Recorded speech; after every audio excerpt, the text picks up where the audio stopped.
You give someone your complete vulnerability, and in return, they deliver the deepest psychological wound you've ever experienced. When a stranger hurts you, the pain makes sense. You process the offense, guard yourself, and move on. An injury from someone who held your absolute trust is a different mechanism entirely. It bypasses your normal emotional defenses. It hits your body as a direct physiological shock. Clinical psychologists categorize this specific type of emotional devastation as betrayal trauma. Naming this clinical condition accounts for the otherwise unexplainable paralysis, the mental fog, and the physical exhaustion that lingers long after the conflict ends. In 1994, psychologist Jennifer Freud began investigating why certain types of abuse leave such specific, long-lasting marks on the victim's psychology. She found that this trauma occurs when the person inflicting the harm is someone the victim relies upon for their basic safety and foundation.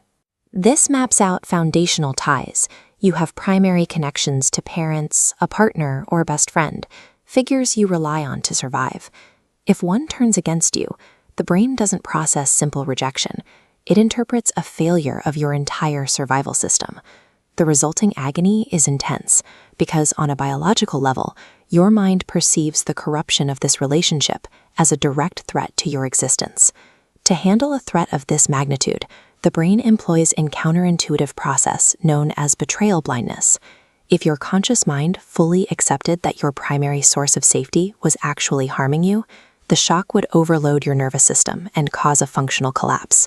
To keep you functioning day to day, your brain hides the betrayal from you. It forces you to look away from the reality of the harm to maintain the connection you need to survive. It manufactures an internal monologue to protect the relationship, convincing you that you are being too sensitive or that the betrayal was your own fault.